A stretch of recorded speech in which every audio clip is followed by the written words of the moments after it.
Hello बच्चों, क्या हाल है आप सभी का। जो भी चैनल पर नए हैं चैनल को लाइक सब्सक्राइब और शेयर जरूर कर दीजिए ताकि स्टडी से रिलेटेड वीडियो सारी आपको टाइम मिलती रहे।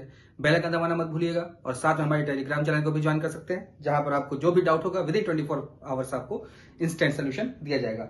और जल्दी जल्दी सब्सक्राइब करिए ताकि हम भी 1000 सब्सक्राइबर पहुंचे, फिर आप सब लोग लाइव पढ़ सकेंगे जिससे जल्दी आपका सिलेबस और जल्दी कवर अप हो जाएगा।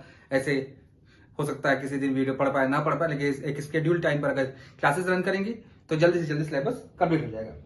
चलिए फिर चलते हैं हम लोग जो कर रहे थे कल, हमने लास्ट वीडियो में हमने देखा था क्या चीज भाई कि रिलेशंस में क्या क्या टाइप के रिलेशन होते हैं। तो हमने सीखा था कि रिफ्लेक्सिव क्या होता है, सिमेट्रिक क्या होता है, ट्रांजिटिव क्या होता है, फिर इक्विवेलेंस रिलेशन क्या होता है। एक टॉपिक उसमें था इक्विवेलेंस क्लास, जिसको मैंने कहा था मोस्ट ऑफ द टीचर्स उसको स्किप कर देते हैं क्योंकि थोड़ा सा टिपिकल है, या बताएंगे ऐसा तो कि जो बुकिश लैंग्वेज होगा वही आपको समझ में आएगा, उससे कुछ आना जाना है नहीं आपको। उसके लिए मैं एक सेपरेट वीडियो आपको प्रोवाइड करूंगा। फिलहाल आज हम लोग जो चेक कर रहे हैं, हम लोग रिलेशन जो कर रहे थे एमएलग्राफ सोल्यूशन जो हम लोग करते हैं, एमएलग्राफ सोल्यूशन पे हम लोग आ गए हैं। एमएलग्राफ सोल्यूशन का जो एक्सरसाइज नंबर 1.1 है उसको हम लोग आज शुरू कर रहे हैं। ठीक है, चलिए देखते हैं। एमएलग्राफ में पहला क्वेश्चन जो हमसे लिखा हुआ है, फर्स्ट क्वेश्चन जो हमसे अराइज किया है, फर्स्ट में 3 पार्ट है। फर्स्ट पार्ट जो हमसे बोल रहा है, ध्यान से देखा जाएगा। लिखा है determine whether each of the following relations are reflexive, symmetric और ट्रांजिटिव। ठीक है भाई, तो पता करना है रिफ्लेक्सिव, सिमेट्रिक और ट्रांजिटिव में से क्या है। Relation R on the set A. देखिए भाई, सेट ए हमको एक गिवन है जिसमें एलिमेंट है 1 2 3 सो ऑन 10 तक, और जो रिलेशन डिफाइन किया गया है उसमें x, y डिफाइन किया गया है सच दैट कि 2x minus y equal to 0 है। थोड़ा ध्यान से देखिएगा, जो रिलेशन देता है जनरली मैंने बताया था आपको कि x जो होता है हम लोग मानते हैं उसको इंडिपेंडेंट वेरिएबल, y को हम लोग मानते हैं डिपेंडेंट वेरिएबल। इस बेसिस पे देखा जाए तो यहाँ पर y डिपेंडेंट है, x इंडिपेंडेंट है। तो किसी तरह अगर हम लोग जो डिपेंडेंट वेरिएबल है दैट इज y, उसकी वैल्यू इंडिपेंडेंट वेरिएबल के फॉर्म में अगर ला सकते हो तो उसको हम लोग लाने की कोशिश करते हैं। जैसे इसी में देखिए थोड़ा सा, तो we can write y is equal to 2x। Now relation become like this x, 2x। ठीक है, x, 2x, और x बिलोंग कर रहा है किससे, मेरा a से बिलोंग करेगा भाई, क्योंकि भाई कार्टेशियन प्रोडक्ट जब बनेगा तभी तो उससे क्या फॉर्म होगा, रिलेशन फॉर्म होगा भाई। तो कार्टेशियन प्रोडक्ट a का a से ही निकलेगा। तो चलिए अब एलिमेंट इसमें से भरते हैं। देखिए रिलेशन में क्या क्या एलिमेंट आएगा, 1, 2, फिर आएगा 2, 4, फिर आएगा 3, 6, फिर आएगा 4, 8, फिर आएगा 5, 10। देखिए इसके अलावा कुछ नहीं और आएगा। रीजन आपको पता है भाई, क्योंकि ये 10 पे एंड हो गया, इससे बड़ा ज्यादा हम लोग जा नहीं सकते हैं। ठीक है, तो ये इतनी बातें क्लियर हो गई होंगी दिमाग में। अब चलिए चेक करते हैं रिफ्लेक्सिव होने के लिए क्या होना चाहिए भाई। रिफ्लेक्सिव होने के लिए क्या होना चाहिए कि 1 related to 1, 2 related to 2, 3 related to 3, ये सब आना चाहिए था। ठीक है, तो अब इसमें से कोई भी एलिमेंट रिलेशन में नहीं आ रहा है, ना 1, 1 आ रहा, ना 2, 2, ना 3, 3, कोई भी एक नहीं आएगा तो हम लोग कहते हैं वो रिफ्लेक्सिव नहीं है। तो रिफ्लेक्सिव नहीं है भाई, चलिए नॉट रिफ्लेक्सिव। फिर आते हैं हम लोग किस पर भाई, सिमेट्रिक पर। सिमेट्रिक में क्या होता है भाई, याद होगा आप लोग को, सिमेट्रिक में क्या होता है भाई कि अगर 1 रिलेटेड टू 2 है, देखिए यहाँ पर 1 रिलेटेड 2 है, then there must exist 2 related to 1। देखिए 2 रिलेटेड टू 1 नहीं है, which is not element of R, therefore not symmetric. Symmetric भी नहीं हुआ। अब ट्रांजिटिव होने के लिए चेक करते हैं भाई। ट्रांजिटिव होने के लिए क्या होना चाहिए था, 1, 2। देखिए 1 रिलेटेड टू 2 है, ठीक है। अब 2 से बिगिन करने वाला एलिमेंट 2 रिलेटेड टू 4 भी है, ये भी है सही, लेकिन 1 रिलेटेड टू 4 ये रिलेशन में नहीं आ रहा है, यानी कि ट्रांजिटिव भी नहीं है, यानी कि तीनों की तीनों प्रॉपर्टी होल्ड नहीं कर रही है। ठीक है, तो ये लिखने का तरीका है, इसको ध्यान से आप लिखने का तरीका भी जरूर समझ कर रहिएगा, नहीं तो बड़ी दिक्कतें हो जाती है। ठीक है, चलिए भाई अब आते हैं क्वेश्चन नंबर फर्स्ट के सेकेंड पार्ट पर। ध्यान से करिए, बहुत आराम से, कुछ है नहीं, बहुत टेंशन की बात नहीं है इसमें भाई। अब आर जो डिफाइंड किया गया है वो डिफाइंड किया गया है इन जेड। जेड आप जानते हैं भाई क्या होता है भाई, इंटीजर्स होते हैं, लिख के दे भी दिया है। तो रिलेशन जो आर डिफाइंड किया गया है x, y such that x minus y is an integer. ठीक है, चलिए अब चेक करते हैं कि भाई इंटीजर्स के लिए वैलिड है कि नहीं। सबसे पहले तो हम लोग क्या चेक करेंगे भाई, रिफ्लेक्सिव। रिफ्लेक्सिव होने के लिए क्या होना चाहिए भाई, x रिलेटेड टू x होना चाहिए। x रिलेटेड टू x का मतलब हो जाएगा x minus x is an integer. ये होना चाहिए। तो भाई x माइनस एक्स क्या आएगा भाई? 0। 0 इज एन इंटीजर, यानी कि 0 एक इंटीजर है, यानी कि x कॉमा x हमेशा इसमें बिलोंग करेगा, रिफ्लेक्सिव हो। बात समझ में आ रही होगी भाई? सेम का सेम से रिलेशन होना चाहिए। चलिए अब आते हैं हम लोग सिमेट्रिक। सिमेट्रिक में क्या होना चाहिए भाई? अगर x रिलेटेड टू y है, इसका मतलब x minus y is an integer. ये हम लोग को स्टेटमेंट के मेथड से पता है हम लोग को। अब y related to x means y minus x is an integer, ये होना चाहिए। अब इस रिलेशन को थोड़ा ध्यान से देखिएगा। Since x minus y is an integer, therefore minus of y minus x is also an integer. Reason आपको पता ही है क्योंकि माइनस प्लस कोई फर्क पड़ने वाला है नहीं, क्योंकि बस उसी का क्या हो जाएगा? अपोजिट साइड हो जाएगा। तो यानी कि ये सिमेट्रिक भी हो गया। ठीक है, फिर आएंगे हम लोग किस पर भाई? तीसरा बस क्या होना चाहिए? ट्रांजिटिव। ट्रांजिटिव में क्या होना चाहिए भाई? x रिलेटेड टू y, इसका मतलब होगा x minus y belonging to z। y related to z, इसका मतलब होगा y minus z belonging to z। ये दो आते हैं, अगर इन दोनों इक्वेशन को मैं आपस में सब्ट्रैक्ट करने जा रहा हूं, इन दोनों को आपस में क्या करने जा रहा हूं मैं? सॉरी, ऐड कर देते हैं, y y कट जाएगा, ताकि दोनों को ऐड करना है, इन दोनों को आपस में, इन दोनों कंडीशंस को, इन दोनों कंडीशन को मैं आपस में ऐड कर रहा हूं। तो देखिए क्या बनेगा? x minus y plus y minus z. Y से y कटा, या x minus z also belonging to किससे? इंटीजर। रीजन आपको पता है भाई, दो इंटीजर का सम हमेशा क्या मिलेगा? इंटीजर मिलेगा एक। और x minus z belonging to z का मतलब हो गया x रिलेटेड टू z। यही तो होता है भाई ट्रांजिटिव में। अगर x y से बिलोंग कर, x का y से रिलेशन है, y का z से, तो x का z से होना चाहिए। देखिए x का z से रिलेशन हो गया, यानी कि ट्रांजिटिव भी हो गया। इसका मतलब ये कौन सा रिलेशन हो गया? इक्विवेलेंस रिलेशन हो गया भाई। कौन सा रिलेशन हो गया? Equivalence relation. देखिएगा भाई ध्यान से, बहुत ध्यान से समझिएगा सब चीजों को। बहुत इंटरेस्टिंग टॉपिक है, समझ लेंगे तो कभी भूलेंगे नहीं, और अगर रट के जाएंगे तो हमेशा आप भूलते रहेंगे कि भाई क्या होता है ये सब। ठीक है, तो इसीलिए प्रीवियस वीडियो को जरूर एक बार आप देख लीजिए, ताकि आपको सारी चीजें पता चल जाए कि कहां कहां से क्या क्या चीजें होती। ठीक है, इसलिए मैं थ्योरी अलग कर देता हूँ, एक्सरसाइज अलग कर देता हूँ, ताकि कभी आपको सिर्फ थ्योरी देखने का मन करे तो सिर्फ थ्योरी देख के काम चला लीजिए। सोल्यूशन अगर आप खुद से करना चाहते हैं तो खुद से कर लीजिए पहले, फिर सोल्यूशन मेरा हिंट ले लीजिए। चलिए अब आते हैं फर्स्ट के थर्ड पार्ट पे। फर्स्ट का थर्ड पार्ट देखिए लिखा हुआ है,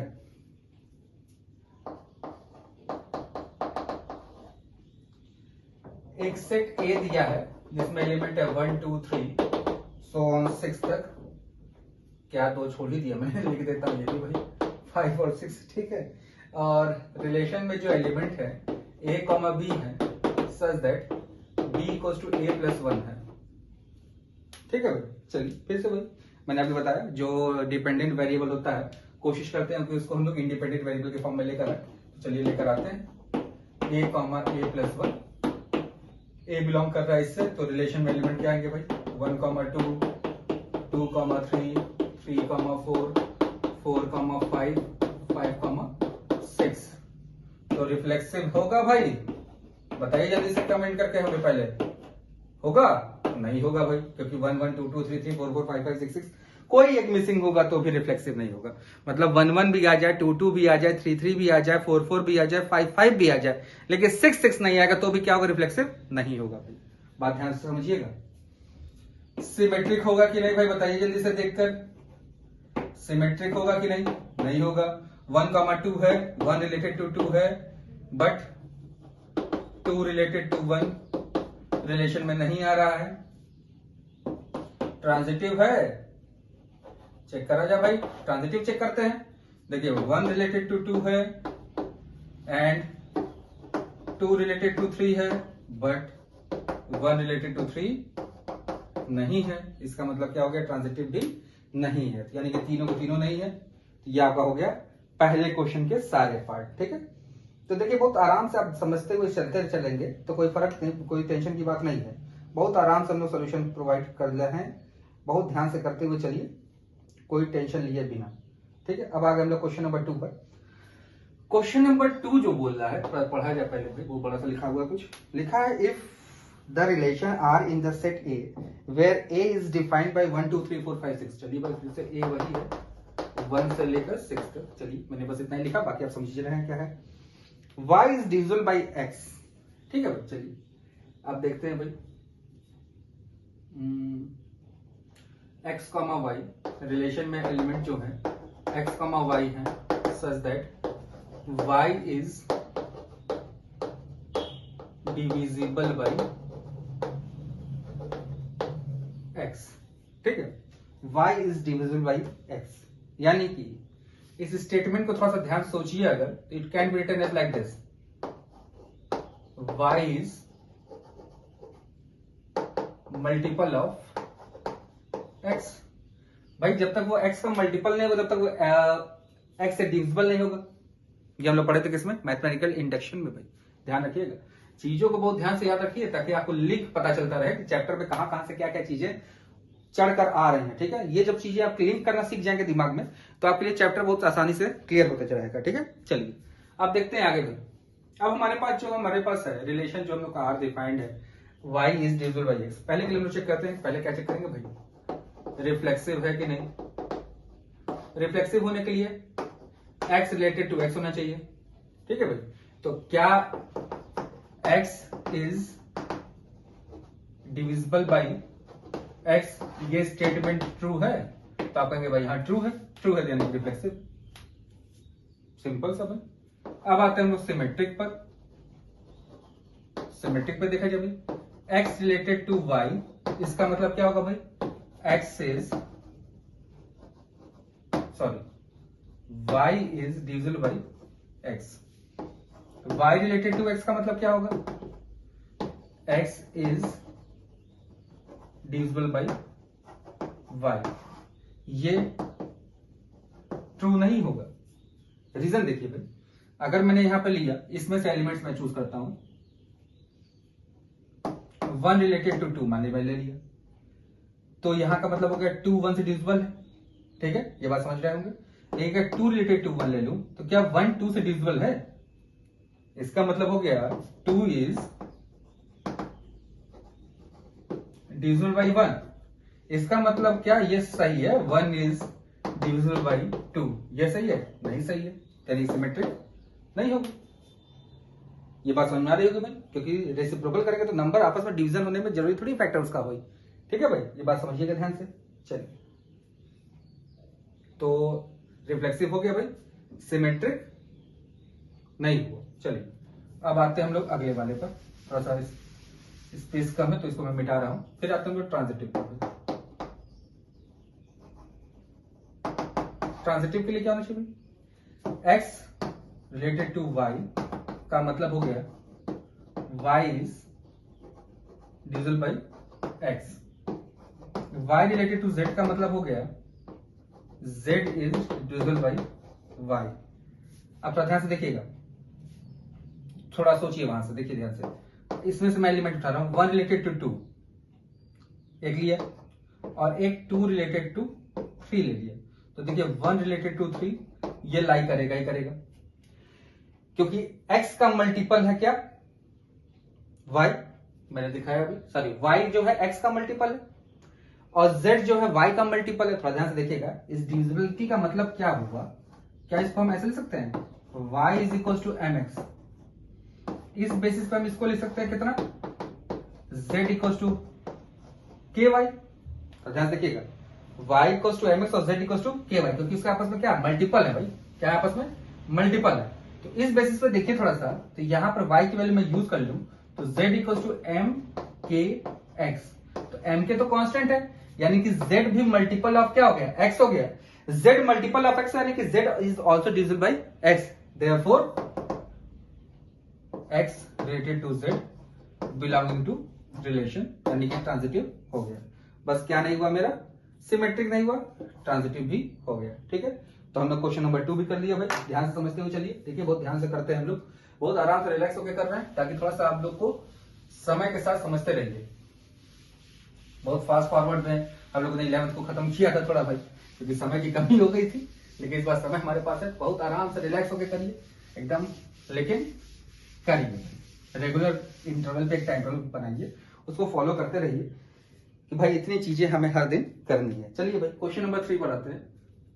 क्वेश्चन नंबर 3 देखिए लिखा हुआ है, रिलेशन R जो है वो डिफाइंड है इन नेचुरल नंबर और x, y दिया गया है such that 2x + y = 41। 2x + y की वैल्यू कितनी है? 41 है। चलिए अभी बताया मैंने आपको कि इसी तरह अगर y की वैल्यू x के टर्म्स में निकल जाएगी तो हम लोग निकाल लेंगे भाई। तो यहाँ से y की वैल्यू देखिए कितनी आ जाएगी, 41 - 2x। और दोनों नेचुरल नंबर से बिलोंग कर रहे हैं भाई, x और y दोनों किससे बिलोंग कर रहे हैं? नेचुरल नंबर से, ध्यान रखिएगा। तो x, 41 - 2x ये एलिमेंट आ गया। अगर x की वैल्यू 1 मैंने डाला तो 1, कितना आ गया? 39। x की वैल्यू 2 डाला मैंने तो 2, कितना आ गया भाई? 37। ठीक है, 3 डाला तो 3 के बाद कितना आ जाएगा भाई? 35। 4 डाला तो कितना आ जाएगा भाई? देखिएगा 33। 5 डाला तो कितना आ जाएगा भाई? 31। चलिए 6 डाला तो कितना आ जाएगा भाई? 29। और अगर 7 डाला तो कितना आ जाएगा भाई? 27। 8 डाला तो आ जाएगा 25। 9 डाला तो कितना आ जाएगा भाई? 23। 10 डाला तो भाई 21। 11 डाला तो भाई कितना आ जाएगा? 19। थोड़ा ध्यान से देखते रहिएगा भाई, कहीं गलती हुई कैलकुलेशन में तो आप उसको चेक जरूर कर लीजिएगा। 12 कॉमन डालेंगे तो 17। 13 डालेंगे तो कितना? 15। फिर 14 डालेंगे तो 30। फिर अगर हम लोग 15 डालेंगे तो 11। और फिर अगर हम लोग डालते हैं 17 तो 9। और 18 डालेंगे तो 7। और 19 डालेंगे तो 5। 20 डालेंगे तो 3। 21 डालेंगे तो कुछ कहीं गड़बड़ हो गया भाई, कहीं कुछ कैलकुलेशन गलती हो गई भाई। 39, 37, 35, 33, 31, 29, 27, 28।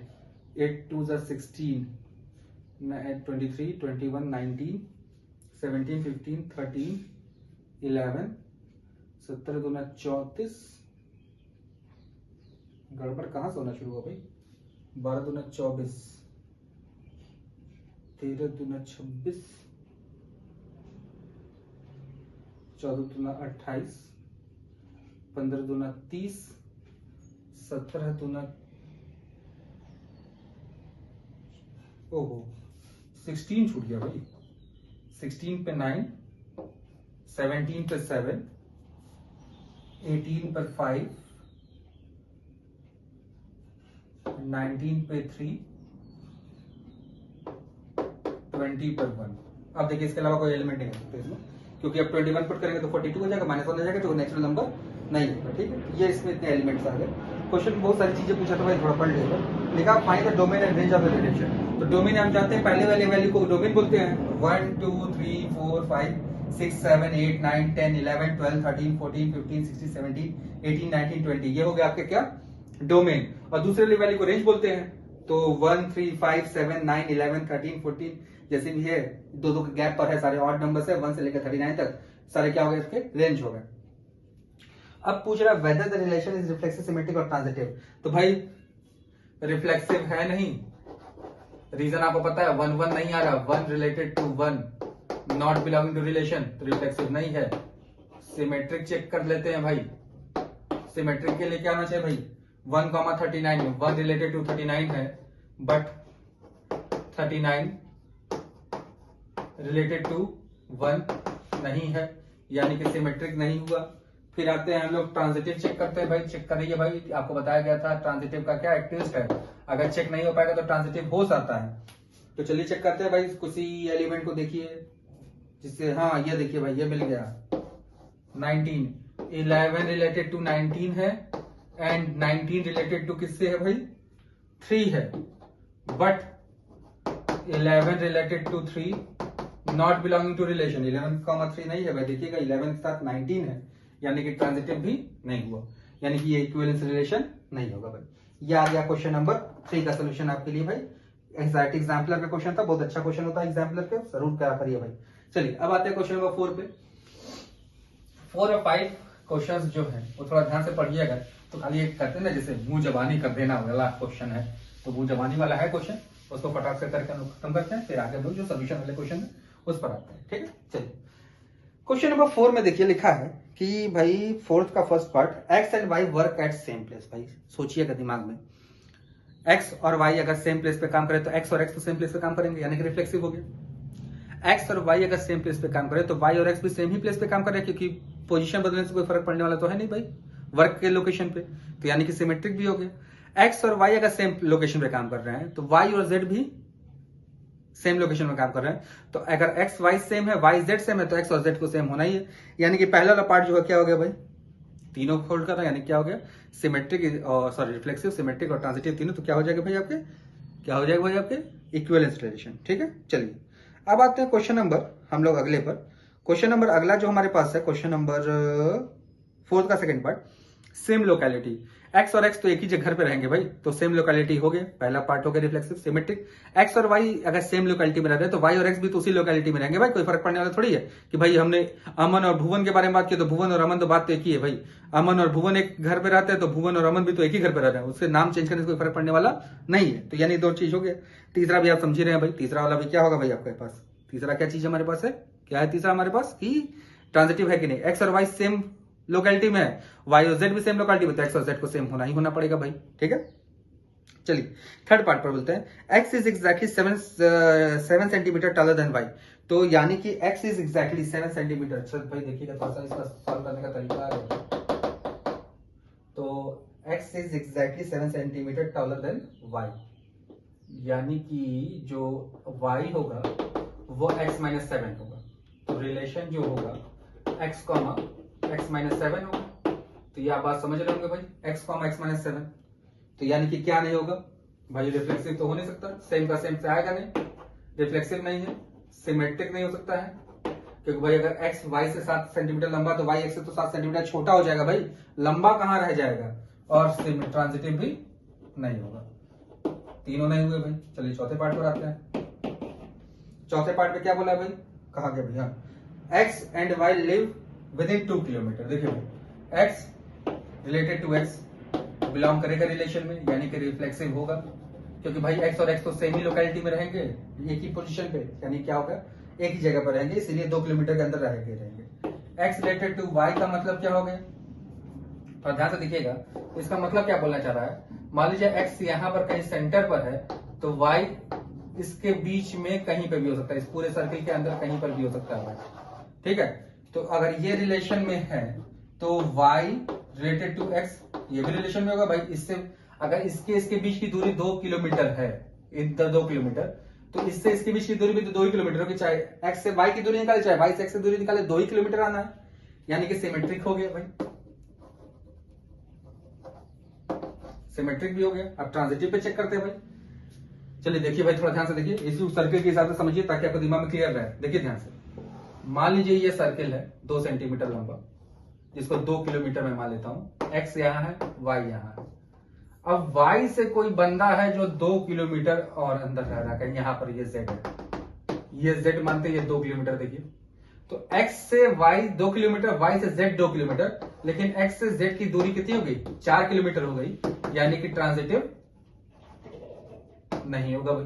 क्यों नहीं होगा, रीजन के साथ आपको पता चल गया कि भाई एक सर्किल है जिसके लोकेलिटी मतलब 2 किलोमीटर के विद इन 2 किलोमीटर है, तो x से y तो 2 किलोमीटर के अंदर है, y से z भी 2 किलोमीटर अंदर, लेकिन x से z 2 किलोमीटर अंदर नहीं है, वो 4 किलोमीटर हो गया भाई। मैंने एक्सट्रीम ले लिया, और इससे कम भी हो सकता है, हो भी सकता है कुछ केसेस में, लेकिन हमेशा वैलिड नहीं होगा। अगर एक व्यवहार वैलिड नहीं होगा तो हम लोग बोलते हैं कि वो ट्रांजिटिव नहीं होगा भाई। ठीक है, क्वेश्चन नंबर 5। अब भाई बोला कि ऑनेस्ट, ओबीडियंट और हार्ड वर्किंग। भाई अगर x और x के बारे में बात करें तो ऑनेस्ट होना ही दोनों को आपस में, x और y अगर ऑनेस्ट है तो y और x भी ऑनेस्ट ही है, x और y ऑनेस्ट है, y और z भी ऑनेस्ट है, तो z और x भी ऑनेस्ट होना ही होना है। तो ये सब बकवास क्वेश्चन है, ये आप खुद से ट्राई करिएगा, जो नहीं जो फंस जाएगा फिर हमसे पूछ लीजिएगा। अब आते हैं हम लोग क्वेश्चन नंबर 6 पे, जहां से सोल्यूशन लो करना है। ठीक है, ये दोनों को पार्ट अच्छे थे 5 4 के, ध्यान से करिएगा भाई, क्योंकि इसमें ये सर्किल वाला जो मैंने बताया पार्ट, इसको बहुत अच्छे से समझ लीजिएगा। कहीं पे कुछ भी डाउट होता है कमेंट करके आप पूछ सकते हैं, लेकिन डाउट तो नहीं होना चाहिए। मुझे इतना अपने ऊपर भरोसा है और आपके ऊपर भरोसा भी है कि आप लोग वीडियो को ध्यान से देखेंगे। ठीक है, चलिए अब आते हैं क्वेश्चन नंबर 6 पर। हम लोग क्वेश्चन नंबर 6 देखिए, लिखा हुआ है कि show that the relation R 1 2 3 given by this reflexive but neither symmetric not transitive. भाई देखिए ए में जो एलिमेंट है वो 1 2 3 है, और जो रिलेशन में एलिमेंट दिया है 1 1 1 2 सॉरी 2 2 3 3 1 2 एंड 2 3, इतने एलिमेंट दिए गए हैं भाई। तो भाई ए में एलिमेंट 1 2 3 था, 1 1 2 2 3 3 आ रहा है, यानी कि रिफ्लेक्सिव होगा। सेम का सेम से कंडीशन है। अब देखिए सिमेट्रिक होने के लिए चेक करते हैं। सिमेट्रिक के लिए 1 रिलेटेड टू 2 है, बट 2 रिलेटेड टू 1 नहीं आ रहा रिलेशन में भाई, यानी कि सिमेट्रिक नहीं होगा। ट्रांजिटिव के बारे में बात करते हैं भाई। 1 रिलेटेड टू 2 है एंड 2 रिलेटेड टू 3 है, बट 1 रिलेटेड टू 3 नहीं आ रहा है, यानी कि ट्रांजिटिव भी नहीं होगा। देखिए ध्यान से, कितने आराम से हम लोग करते जा रहे हैं। ठीक है, चलिए अब आते हैं क्वेश्चन नंबर 7 पे भाई। 7 में देखिए लिखा हुआ है सेट ऑफ होल नंबर्स दिया हुआ है और कह रहा है कि 3x + 2y = 12 है। तो चलिए भाई, तो सबसे पहले जो आपको मैंने बताया था क्या चीज की भाई, x, y रिलेशन में है सच दैट 3x + 2y = 12। ठीक है भाई, 3x + 2y किसके इक्वल है, 12 के इक्वल है भाई। चलिए अब और होल नंबर से बिलोंग कर रहा है, ये भी ध्यान रखिएगा। तो यहां से y की वैल्यू निकालनी चाहे तो हम लोग का आ जाएगा 12 - 3x / 2, ये ठीक है। तो जो रिलेशन में एलिमेंट होंगे कैसे होंगे, x, 12 - 3x / 2, ये एलिमेंट होंगे भाई हमारे पास। सबसे पहला होल नंबर जो हमारे पास आता है दैट इज 0। ठीक है भाई, तो 0 से हम लोग शुरू कर रहे हैं। अगर हम लोग भरना तो 0 भरा तो हमारे पास कितना जाएगा 6। ठीक है, फिर 1 हम लोग नहीं फिल कर सकते कि 1 फिल करेंगे तो ये 3 हो जाएगा, 12 - 3 9 आएगा, 9/2 4.5 आएगा, जो कि होल नंबर नहीं होता है। फिर वो 2 भर सकते हैं, 2 भरेंगे तो हमारे साथ 3 आएगा। रीजन आपको पता है क्योंकि 6 हो जाएगा, 6 माइनस होगा तो 6/2 यानी कि 3। फिर हमारे पास आता है कितना भाई, हम लोग अब फिल कर सकते हैं कितना, 3 नहीं फिल कर सकते हैं, 4 फिल करेंगे, 4, 0। अब आगे कोई नहीं जा सकते हम लोग। ठीक है, चलिए तो भाई होल नंबर 0 से शुरू होता है, 0 0 1 1 2 2 3 3 4 4 5 5 सब आने चाहिए थे। तो रिफ्लेक्सिव तो है नहीं, रिफ्लेक्सिव क्यों नहीं भाई, 0 related to 0, 1 related to 1, not belonging to relation, इसलिए रिफ्लेक्सिव नहीं है। सिमेट्रिक होने के लिए क्या होना चाहिए भाई, सिमेट्रिक के लिए अगर 0 रिलेटेड टू 6 है then there must exist 6 related to 0, जो कि नहीं है रिलेशन में, यानी सिमेट्रिक भी नहीं है। अब ट्रांजिटिव चेक करते हैं भाई, ट्रांजिटिव चेक हो पाएगा नहीं, पहले ये चेक किया भाई, ट्रांजिटिव चेक हो जाएगा भाई। देखिए 4 रिलेटेड टू 0 है, 4 रिलेटेड टू 0 है, 0 से बिगिन करने वाला, 0 रिलेटेड टू 6 है भी है। देखिए 4 रिलेटेड टू 6 नहीं आ रहा रिलेशन में, यानी कि ट्रांजिटिव भी नहीं होगा भाई। ठीक है, ये चीज ध्यान से देखिए, बहुत आसानी से हम लोग करते हुए चले चल रहे हैं, कोई फर्क पड़ने वाला नहीं है, टेंशन के बिना फटाफट करते हुए चल चलिए। ठीक है, ये हो गया क्वेश्चन नंबर 7 आपके लिए। थोड़ा सा एक्सरसाइज लेंदी है, लेंदी बस इसीलिए है कि सोल्यूशन में आपको समझते हुए करना है कि कहां से क्या क्या चीजें आ रही है। ठीक है, तो टेंशन नहीं लेने का, टेंशन जाएगा पेंशन लेने, है ना भाई, ये कह रहा था अमिताभ बच्चन जी का। चलिए अब आते हैं क्वेश्चन नंबर 8 पर। क्वेश्चन नंबर 8 थोड़ा देखा जाएगा। क्वेश्चन नंबर 8 में देखिए लिखा हुआ है a, b क्यू पे से डिपेंड कर रहा है, क्यू क्या है, रेशनल नंबर्स है। तो हमसे बोल रहा है कि क्या ये रिफ्लेक्सिव, सिमेट्रिक और ट्रांजिटिव होगा कि नहीं। चलिए चेक करते हैं भाई। तो सबसे पहले तो रिलेशन में जो एलिमेंट है a, b है एंड b = 1/a है। क्यू नॉट से डिपेंड कर रहा है, क्यू नॉट का मतलब समझते ही हैं, रेशनल नंबर एक्सेप्ट 0।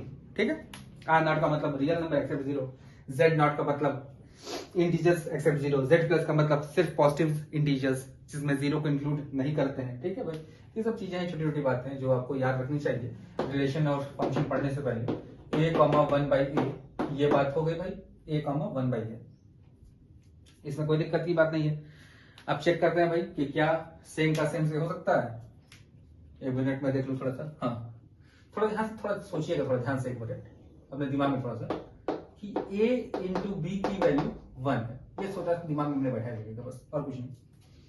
चलिए अब चेक करते हैं रिफ्लेक्सिव के बारे में भाई। रिफ्लेक्सिव होने के लिए ए रिलेटेड टू ए होना चाहिए। इसका मतलब होना चाहिए a equals to 1/a। Is it possible for all q not? तो नहीं पॉसिबल है भाई, हर क्यू नॉट के लिए पॉसिबल नहीं है, ठीक है। कुछ पर्टिकुलर नंबर्स के लिए पॉसिबल होगा, जैसे 1 के लिए होगा बस, और किसी के लिए नहीं। 2 आएंगे तो 2 इक्वल्स टू 1/2 हो सकता है, नहीं पॉसिबल है भाई। 3 इक्वल्स टू 1/3 हो सकता है, नहीं पॉसिबल है भाई। तो यानी कि रिफ्लेक्सिव नहीं होगा। चलिए अब सिमेट्रिक चेक करते हैं भाई। चलिए ए रिलेटेड टू बी, इसका मतलब हो गया b इक्वल्स टू 1/a। तो ध्यान से देखिएगा, इस स्टेटमेंट को मैं इस तरह लिख रहा हूं, b इक्वल्स टू 1/a, ये हमको गिवन है। We can write it a equals to 1/b. This gives b related to a. ध्यान देखिएगा, a equals to 1/a था, ये हम लोगों को गिवन है, ठीक है। तो अगर इस आपस में स्विच करें और b को, तो a equals to 1/b आएगा।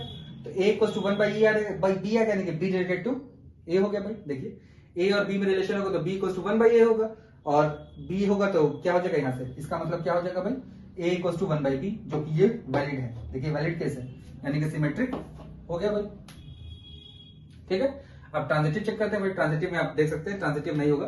a, 1/a, अगर a b से रिलेटेड होगा, तो ध्यान देखिएगा, a रिलेटेड टू b होगा, इसका मतलब होगा b इक्वल्स टू 1/a, और b रिलेटेड टू c होगा, इसका मतलब होगा क्या, this gives c equals to 1/b, ठीक है। तो ध्यान से देखिए, अगर इन दोनों इक्वेशन को मैं उठा रहा हूं यहाँ पर, देखिए b इक्वल्स टू 1/a है and b equals to 1/c है। देखिएगा यहाँ से सॉल्व करके, इस वाले टर्म को मैंने ऐसे लिखा, दोनों b ही है, तो 1/a इक्वल्स टू 1/c, यानी कि a इक्वल्स टू c आ जाएगा। लेकिन आना क्या चाहिए था, a इक्वल्स टू 1/c या c इक्वल्स टू 1/a। हमारे पास आना चाहिए था दो ऑप्शन, या तो a इक्वल्स टू 1/c या तो c इक्वल्स टू 1/a। ये दोनों की जगह हमारे पास इक्वल आ गया, यानी कि ट्रांजिटिव जो होता है वो नहीं होगा भाई, ट्रांजिटिव नहीं होगा, ठीक है। ये आपका हो गया क्वेश्चन नंबर 8, ठीक है। अब चलिए, अब आगे आते हैं हम लोग क्वेश्चन नंबर 9 पर।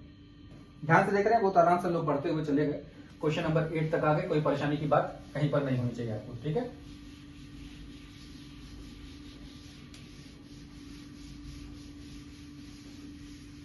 अब देखिए थोड़ा, अब आते हैं हम लोग आगे, क्वेश्चन नंबर 8 हो गया, क्वेश्चन नंबर 9 पर आते हैं हम लोग। क्वेश्चन नंबर 9 थोड़ा ध्यान से देखिए, अगर क्वेश्चन नंबर 9 में देखिए लिखा हुआ है कि a, b रिलेशन में हमारे जो एलिमेंट है a, b है, सच दैट जो हमारे पास a² + b² किसके इक्वल है, 1 के इक्वल है। हम लोग को प्रूव करना है कि क्या भाई ये सिमेट्रिक है, लेकिन रिफ्लेक्सिव और ट्रांजिटिव नहीं होगा, ये हम लोग को प्रूव करना है, ठीक है। चलिए ध्यान सोचा जाएगा। तो रिफ्लेक्सिव के बारे में बात करते हैं पहले हम लोग, रिफ्लेक्सिव के बारे में। अच्छा, ए और बी किससे बिलोंग कर रहे हैं भाई, मैंने ये देखा नहीं, थोड़ा रियल नंबर से बिलोंग कर रहे हैं भाई, किससे बिलोंग कर रहे हैं, रियल नंबर से बिलोंग कर रहे हैं भाई। तो चलिए भाई देखते हैं हम लोग रिफ्लेक्सिव है कि नहीं। चलिए बात किया जाए अगर ए रिलेटेड टू ए का, इसका मतलब होगा a² + a² की वैल्यू 1 होनी चाहिए, a² + a² की वैल्यू 1 होनी चाहिए, ठीक है। सेम नंबर के स्क्वायर्स का सम 1 होना चाहिए, ये केस कभी पॉसिबल नहीं है। रियल नंबर का किसी के लिए पॉसिबल नहीं है, कभी ये पॉसिबल होगा ही नहीं। सेम दो नंबर का स्क्वायर कभी 1 आ ही नहीं सकता है। अगर इसमें से एक रियल, दोनों के दोनों अगर रियल नंबर है तो कभी भी चेक कर लीजिए, कोई भी दो रियल नंबर उठा लीजिए। 0 उठाएंगे तो 0 + 0 कितना हो जाएगा भाई, 0। 1 उठाएंगे तो 1 + 1 कितना हो जाएगा भाई, 2। 1 - 1 उठाएंगे तो भी 2। 2 और 2 उठाएंगे तो 2 + 4 + 4 8 हो जाएगा। ये पॉसिबल ही नहीं है, ये हो ही नहीं सकता, यानी कि रिफ्लेक्सिव नहीं होगा, ठीक है। लिख दीजिएगा सेंस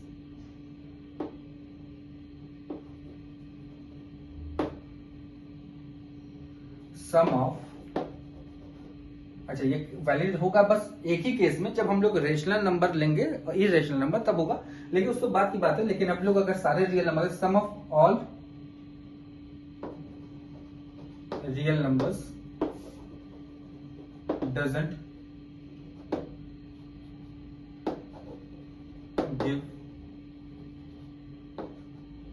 1, ठीक है। ये बस एक ही केस में वैलिड होगा, जब a की वैल्यू 1/√2 ले लें हम लोग, ठीक है, या ए की वैल्यू में कितनी ले लें, -1/√2 ले लें, तभी वैलिड होगा, अदरवाइज वैलिड नहीं होगा। चलिए अब सिमेट्रिक पे चेक करते हैं भाई। सिमेट्रिक में क्या होता है भाई, ए रिलेटेड टू बी का मतलब क्या हो जाएगा भाई, a square plus b square किसके इक्वल होना चाहिए, 1 के। ए स्क्वायर प्लस बी स्क्वायर किसके इक्वल होना चाहिए, 1 के। अब थोड़ा ध्यान से देखिएगा, इस स्टेटमेंट को मैं थोड़ा ऐसे लिख रहा हूँ, बी स्क्वायर प्लस ए स्क्वायर भी अगर 1 है तो इसका मतलब क्या होगा, बी रिलेटेड टू ए। अगर ए रिलेटेड टू बी आता है और बी रिलेटेड टू ए भी आ जाए तो हम लोग कहते हैं क्या, सिमेट्रिक होगा, यानी सिमेट्रिक हो गया। ट्रांजिटिव आप खुद से चेक कर लीजिए भाई, फिर से ट्रांजिटिव पे आते हैं। ए रिलेटेड टू बी का मतलब क्या होगा भाई, a square plus b square equal to किसके हो जाएगा, 1 के। बी रिलेटेड टू ए का मतलब कितना हो जाएगा भाई, बी स्क्वायर प्लस ए स्क्वायर, सॉरी बी प्लस सी, B square plus c square की वैल्यू 1। अब इन दोनों का अगर आपस में हम लोग सब्ट्रैक्ट करते हैं, क्योंकि हम लोग को बी गायब करना है, ए और सी में रिलेशन खोजना है, तो इन दोनों को आपस में सब्ट्रैक्ट करते हैं हम लोग। सब्ट्रैक्ट करें अगर हम लोग, तो सब्ट्रैक्ट करेंगे तो हम लोग को क्या मिलेगा भाई, देखिए a square plus b square minus b square minus c square equal to 0। B square cut गया, a square equal to c square मिलेगा। हमको चाहिए क्या था भाई, a square plus c square equal to 1, लेकिन ए और सी बराबर आ गए, यानी कि ट्रांजिटिव नहीं होगा भाई, ठीक है। तो बस इससे ध्यान से करते हुए चलिए। अब आते हैं क्वेश्चन नंबर 10 पर। क्वेश्चन नंबर 10 में देखिए क्या लिखा हुआ है, कुछ अच्छी अच्छी मोटी मोटी बातें लिखी हुई है, तो क्वेश्चन नंबर 10 को भी थोड़ा देख लिया जाए।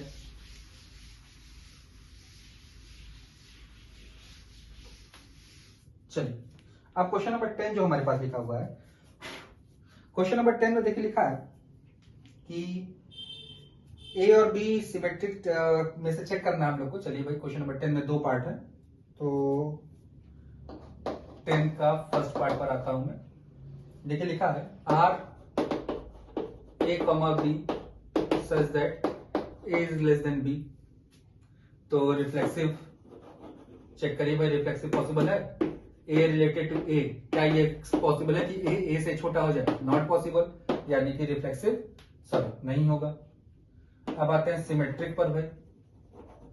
सिमेट्रिक का मतलब होगा ए रिलेटेड टू बी अगर है तो इसका मतलब ए इज लेस देन बी। अगर ए बी से छोटा है तो क्या बी क्या होगा, मोर देन ए होगा, ठीक है।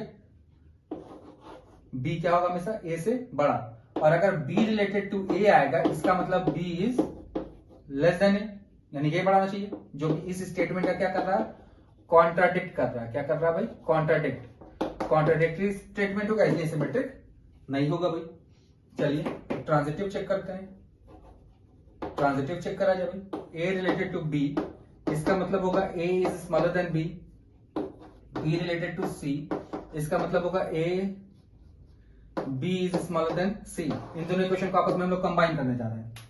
क्या करने जा रहे हैं, कंबाइन। कंबाइन करेंगे तो देखिए ए छोटा है बी से, बी छोटा है सी से, बी को बीच में से गायब कर दे तो ए छोटा होगा सी से, ए छोटा होगा सी से, यानी कि ए रिलेटेड हो जाएगा किससे, सी से, जो बिलोंग करेगा सॉरी जो बिलोंग करेगा किससे, मेरा रिलेशन से, यानी कि ट्रांजिटिव हो गया भाई। दिख रहा होगा, ट्रांजिटिव हो गया, ठीक है। सेकंड पार्ट में इसी में बस इक्वल का सिंबल लग गया है और नेचुरल नंबर की जगह रियल नंबर्स आ गए हैं, तो इसको आप छोटा सा ट्राई करिएगा। क्वेश्चन नंबर 10 का सेकंड पार्ट। फिर आपसे लोग मिलेंगे नेक्स्ट वीडियो में। नेक्स्ट वीडियो में मैं आपको इक्विवेलेंस क्लास समझाऊंगा क्या होता है, और साथ में जो हम लोग का ये वीडियो जो हम लोग का क्वेश्चन नंबर 10 तक हो गया, इसके आगे आप ट्राई करिएगा। जो फंसते हैं फिर हमसे आपको डाउट भी पूछ सकते हैं। बाकी मैं सोल्यूशन आपको नेक्स्ट वीडियो में दूंगा, इक्विवेलेंस क्लास भी समझाऊंगा और साथ में इसके जो एक्सरसाइज के जो रिमेनिंग क्वेश्चन है उसको भी सारे क्वेश्चन करने की कोशिश की जाएगी, ठीक है। फिर मिलते हैं आपसे नेक्स्ट वीडियो में, तब तक चैनल पर अपना प्यार बनाए रहिए, चैनल को लाइक सब्सक्राइब और शेयर करते रहिए ताकि हम भी जल्दी 1000 सब्सक्राइबर को पहुंच जाए। फिर मिलते हैं आपसे नेक्स्ट वीडियो में, तब तक के लिए गर्मी आ गई भाई, गर्मी में अपने ख्याल रखिए, पानी खूब ज्यादा पीजिए। फिर मिलते हैं, बाय बाय।